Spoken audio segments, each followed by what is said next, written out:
And we're back. Welcome back, Oliver. And Hello. major thanks to Dave Williams for stepping in. We had some tech problems with Paul. Looking at the chat, it sounds like Williams did a great job. Was unprepared, but pretty good pinch hitter, apparently. Good games to you, sir. Yep, good games. God, Stony Silence is such a beating. Yeah. Stony Silence. I thought I had you in the second game. You had to draw the misstep or a force of will. You had to stop my chain. Like, I'm going to chain into a wheel, sacking the Lion's Eyes response. So I'm drawing 7. Both your Stony Silencers are going to the graveyard off the Wheel of Fortune. And I've got a bunch of mana and a fresh hand of 7. So I really liked my chances when I get Taxian Probed you in game 2. But yeah, I mean, once you stop the chain, now I don't have the fast mana, so I can't wheel. The whole thing just started to crumble. Oh, well. Quite a fortunate draw for me, as things tend to go in this league. Well, it's funny. We saw Paul Rietzl. You guys, I don't know if he was doing this in the Twitch chat as well, but he was certainly chirping in our Skype chat about how the deck never gets bad draws. He wants credit for playing Blue-White Mentor first. No bad draws. It's like, of course Oliver drew a good card. He drew a card. Oh, well. You're got to be feeling pretty good sitting at 2-0. You're still lifetime undefeated in the Vintage Super League, right? Yeah. The deck is indeed lit AF. Fair. All right. Well, this time, hopefully, we really will get to watch Eric versus Paul. Paul is what? Paul's only played the one match at this point, right? Yeah, these guys are both playing their second match. Paul's sitting at 0-1, Eric's sitting at 1-0, hoping to set up the showdown versus you. Gonna have a nice clean cut. See, if Eric wins this, then Paul and I play for not last. You and Eric play for the group. It's all very reasonable, right? Yeah, wouldn't be bad. I don't know. I don't like. It's not as much fun when it comes down to mass tiebreakers, but mostly I just win games. It's just fun. All right, Paul seems to be ready. His computer seems to be cooperating. He's logged in. We should have that match for you guys shortly. Here, anything interesting happened from your side of that match that we just played? I mean, this hand I had to keep the second game was a little scary because I didn't have any interaction if you had a turn 1 kill. Right. But not a lot of close decisions on my end. So it's mainly just trying not to die and keep pressure on you, just the regular stuff. Yeah, I kept in my game 2 hand was essentially 3 actual lands and a chain with Wheel of Fortune. So I didn't have the fast artifact mana to do the wheel on turn 1, but I did have an answer for a Stony Silence. So I figured that was good enough. And then I probed into a Mox, then drew another artifact mana. So yeah, I don't regret any of my decisions. I think I'm supposed to keep that. Like, I'm defended against Stony a little bit. And then game 3, like, I mulliganed 0 mana into a bunch of fast mana and a Gitaxian Probe. And it's super sketchy, right? I have to draw into business, but I don't think I'm supposed to mulligan to 5. Yeah. I get the Scry. Mulliganing to 5 is always loose. Yeah, and I get the Scry. I can have a Gitaxian Probe, so I'm essentially get to see 2 more cards before I even ship my first turn. And you know what? If you've got the ability to force a will 1 business spell, you're still going to have it when I mulligan to 5. So yeah, I think that just you sign up for keeping draws like that when you play Paradoxical Outcome. I don't know. I've done a lot of fizzling tonight. I'm not feeling as good about the deck as I did a couple hours ago, but enough about Storm. Let's head down to see Eric against Paul.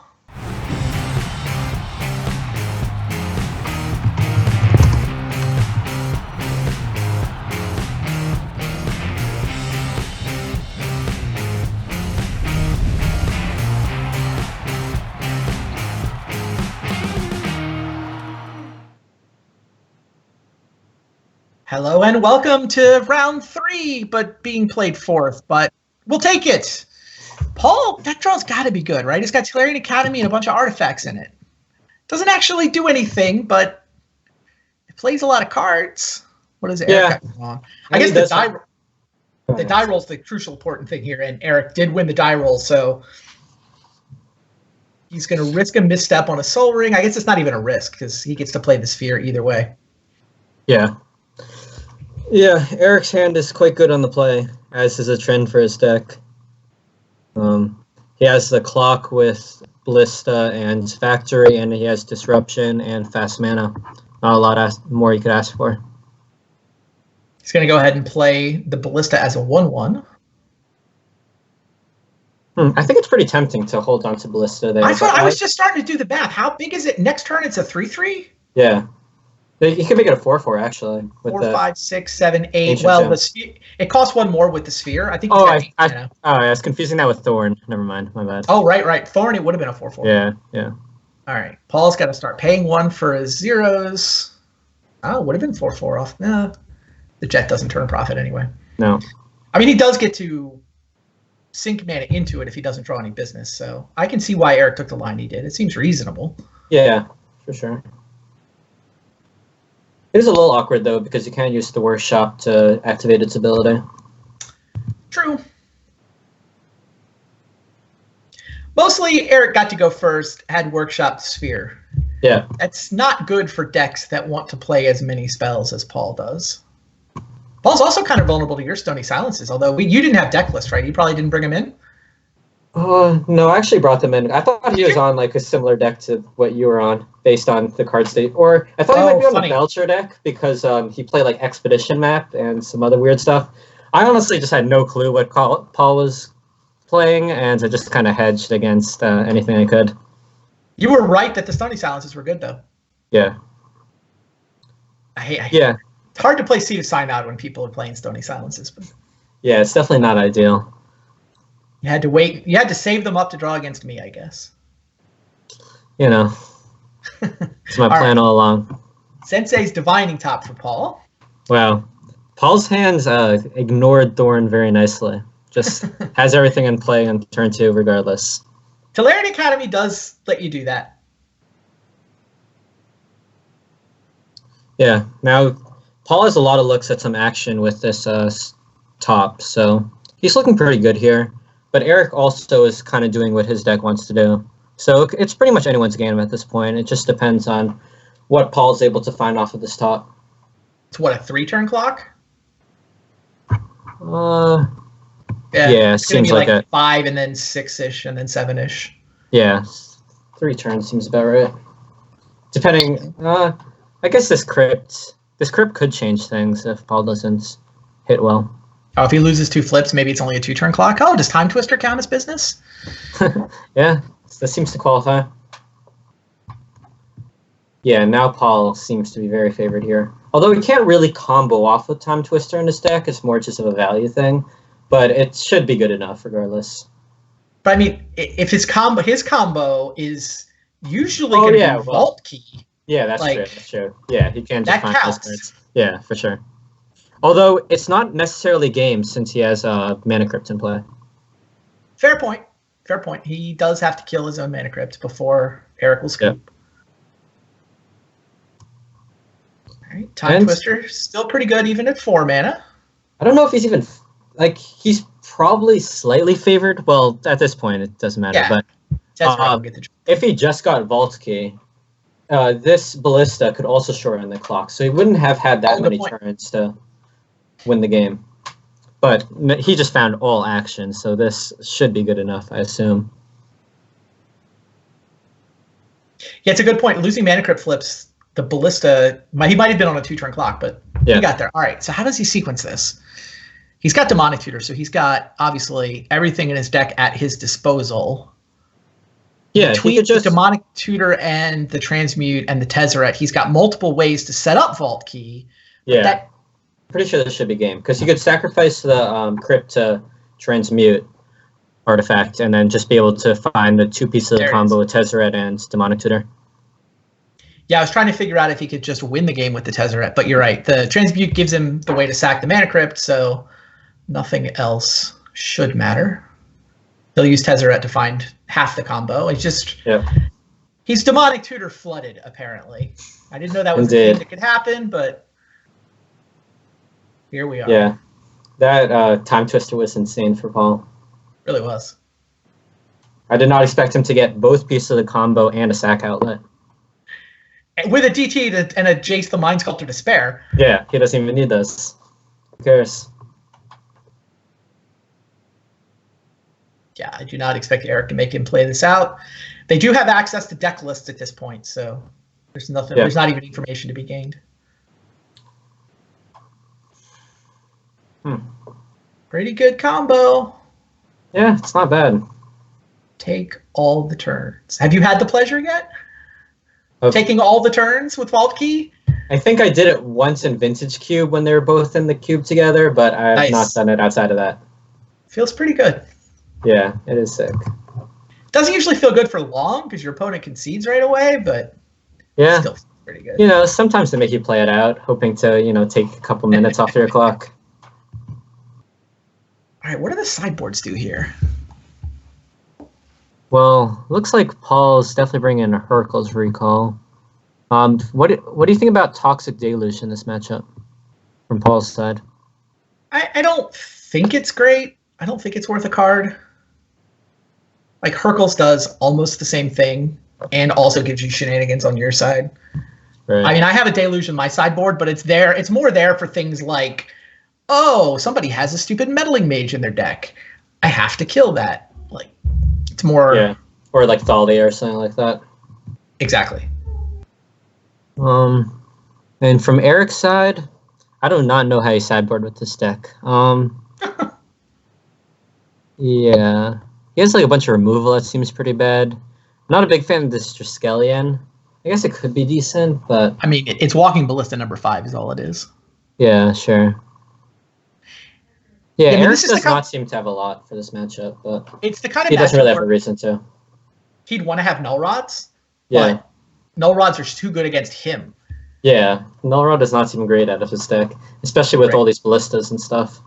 Yeah, exactly. It's part of the reason why I thought Storm, I mean, I think the Paradoxical Storm matchup isn't a catastrophe. I think the Ballista Shops decks are actually softer to Storm than back when Shops decks tended to play Null Rods, for example. Right. Unfortunately, somebody came up with the bright idea of putting Stony Silence into Mentor. So the net number of Null Rods you have to face as a Storm player didn't actually go down by enough.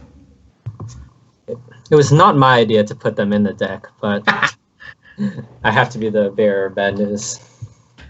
Who did you get the list from? Or, I mean, who did you consult? LSV. Yeah, okay. Yeah, Rich Shea was the first guy I saw running Stony Silences, who won the Power 9 with Silent Mentor 2 months ago. But yeah, the card's very powerful. Yeah, it seems really good right now. It was good before Ballista, and it just got better since then. Fair. Ooh, Eric's hand is very good again on the play. We said that last game, though. Yeah. One sister was not enough. Yeah, Paul has the library on the draw, which is always nice. So this should be pretty interesting. Although Eric does have the answer with Wastelands, so that library can't get out of hand. Right. So what Eric gets to go turn 1 Sphere. Yeah. And then he gets... He can also play a Ravager or a Ballista. Yeah. Eric's hand seems very good here, but we'll see. Anything could happen.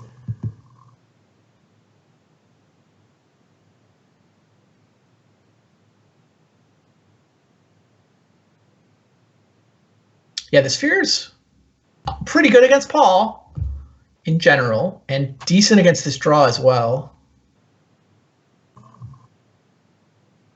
Yeah, Sphere into Ravager is what Eric has settled on. I got to assume Paul's just library go. Yeah, for sure. If there wasn't a Sphere in play, it would be tempting to draw the 8th card and then play a 0, but with the Sphere in play, not interested. Yeah, Paul does not get a lot of time to just wait around with library, though. These ballistas are going to mop up the game really quickly.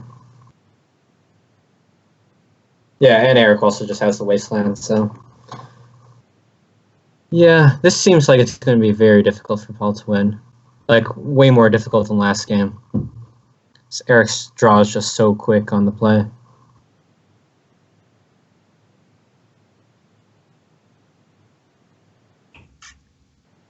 Oh, he did bring in the Toxic Deluge, and it could be quite good here. Yeah, I mean, next turn, he's going to get to sweep the board. Yeah, actually, Paul could be back in this game. He can also hardcast Mirror Battlesphere at some point to stabilize the board. Doesn't quite have the mana for that. Yeah, not yet, but sometime in the future. He can also Demonic Tutor for Academy at some point. Although I assume he has better things to search for at this Oh, wow. point. Eric is going to play the second ballista. He is going to walk right into Toxic Deluge, isn't he? Yeah. Look, I would not have seen it coming either if I was Eric. When you asked me about it during sideboarding. I'm like, I don't think you bring that in. Paul Rietzl brings it in. Yeah. Paul Rietzl is going to pay. Oh, I guess Ravager messes it up, right? Ravager means Eric's going to get one creature left. Yeah, it seems like Paul's going to have to pay a lot of life on this Toxic Deluge, or be willing to let Eric have a creature remaining. Yeah, I guess Paul can't really afford to pay that much life because of the 2 ballistas in play. So yeah, this is going to be pretty interesting. It is a super interesting decision. So Yeah. Paul takes 6. Oh, and he has a mana crypt in play, so he really can't take that much damage. Oh, that was quite the draw. Off the top, no problem. Yeah. Wow, that is quite the draw. He could just play Battlesphere here. He does have the ability to hardcast a Battlesphere now. That is certainly an option.